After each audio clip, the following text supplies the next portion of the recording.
Now joining me for more on Nigeria's gains at the UN General Assembly is former Captain, United States Army, Bish Johnson. Good afternoon. Good afternoon, and thank you for having me. Right. Now, Nigeria, just like other African countries, has an ambitious goal of getting a permanent seat on the UN Security Council. Now, what are our chances? Well, look, let me start by saying that when you are in a meeting where people are encouraged to raise their hands and ask questions, if you don't raise your own hand, when others do, you will not be recognized. So, with over 200 million population, 1 in 4 black persons in the world is in Nigeria.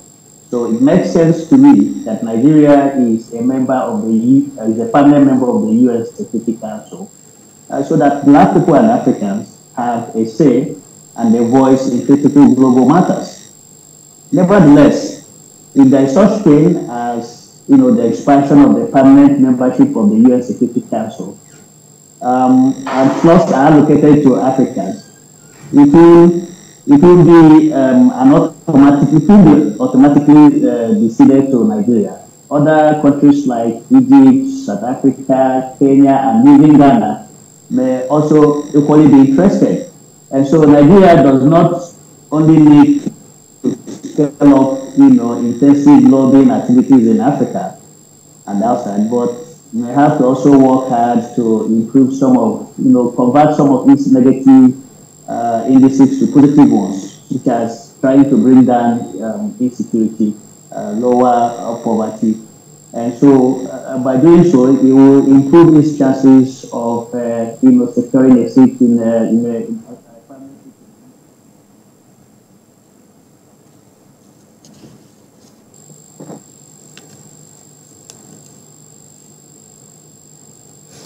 All right, the U.S., which is a permanent member on the UN Security Council, appears to be a bit more supporting the mission to have 2 African countries on the council, but with a clause.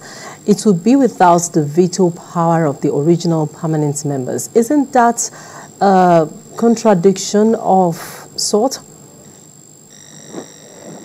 Personally, I have been very, very critical of the United Nations.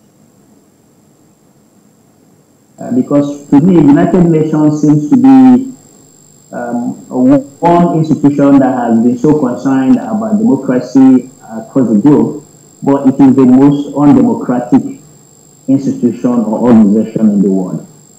And I say this because you have a situation where a few privileged nations have this veto power that gives enormous power to override the decisions of all over every other country in the world. So I think that the issue of veto power should be eliminated entirely. No nation should have that ability to override the decision of the majority. If the UN is going to keep talking about democracy, it has to start within the United Nations itself. And that is by getting rid of veto power by any nation, so that the decisions are made by majority of the people, and not a situation where one nation, just one nation, overrides the decision of majority of all nations on the planet. And so I will not support the position of the United Nations. If they are going to give permanent membership to African countries, those African countries should also have that veto power that the other permanent members have. If not, they should eliminate the veto power for all nations, so that decisions should be reached based on majority of nations of members of the United Nations. All right, thanks for sharing your thoughts with us. And I've been speaking with former Captain United States Army, Bish Johnson. Thanks for your time with us. Thank you for having me. And back here.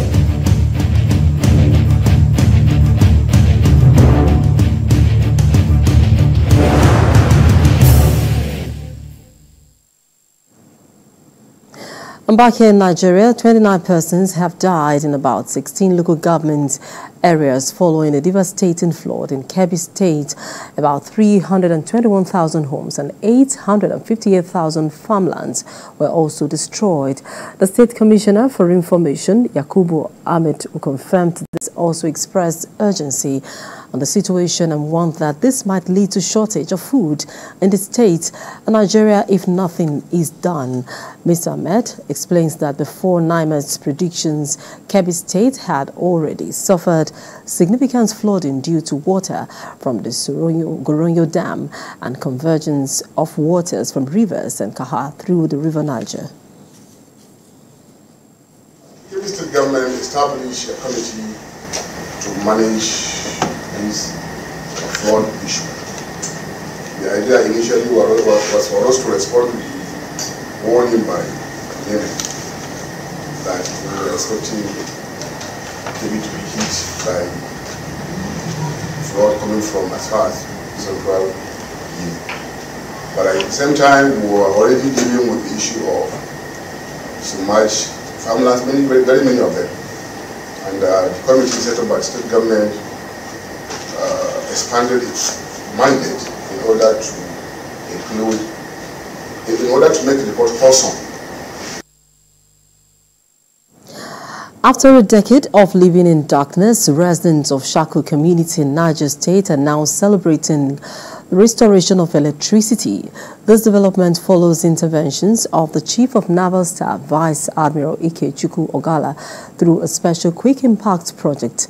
Chenemi Bami brings us the details.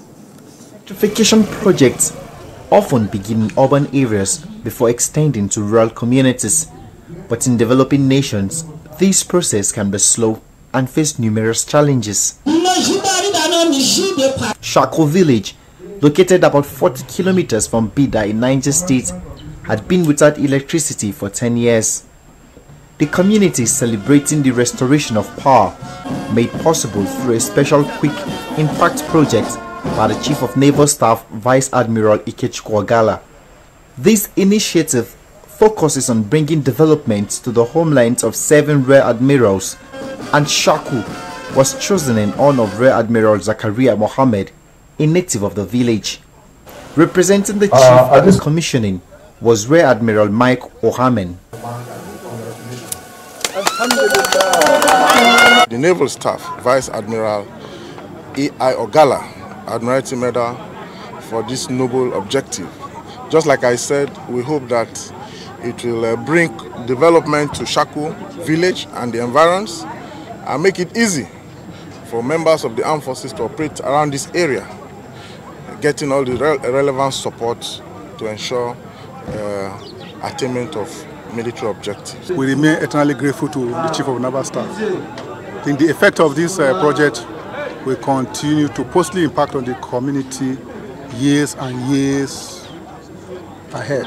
Is to appeal to the people to maintain these facilities that are put in place for them so that they will enjoy the services for a long time. We promise to be on our toes to see that we protect this project because we are the beneficiaries. Also at the commissioning was the commander of 31 Artillery Brigade, Brigadier General Hamidu Bobo. The modalities of this project is a transformative one that ensures that local communities like this feel the impact of the Nigerian Navy's officers in their midst. Chenemi Bami, TVC News, Shaku. The Niger Delta Power Holding Company says the Egbema power plants, when completed, will scale energy capacity in terms of transmission to the national grid to deliver reliable and affordable electricity. The managing director of the company said this while inspecting facilities at the Egbema power plant in Ohaji, Egbema local government area, Imo State. Details in this report. The Egbema power plant has 3 turbines with a total capacity of about 375 megawatts. The managing director of Niger Delta Power Holding Company and her team were here at the Egbema power plant to see the progress made so far at the facility.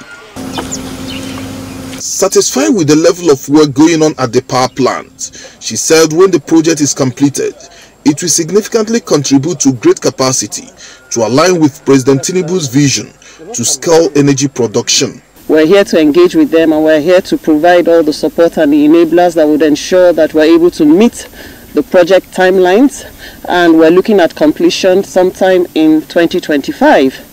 By this project, we'll be able to contribute significantly to the grid capacity. By this project, we're able to align with the vision of Mr. President to ensure that we scale our energy capacity to be able to provide and offer energy inclusion via bridging the access gaps for vulnerable Nigerians in underserved communities. At a technical session, the managing director urged the company handling the project to expedite action to deliver at record time. This is an ongoing project and therefore is a construction site, and as we can all see, the construction activity is ongoing, and so we're here to track the progress of the project, and we're here to assess the activities that are ongoing and to also engage with the contractor and offer our support to ensure that we're able to deliver this project timely. Some activity for civil workers on site, including road side drainage, fence drainage, and the road. This one is currently road late work. This is the road construction, service water tank, and industrial water tank, fire water tank. It is. While noting that the power sector is dynamic, the Niger Delta Power Holding Company expressed readiness to partner with state governments to ensure affordable electricity is achieved for Nigerians. Prince Uba, TVC News, Ebema, Imo State.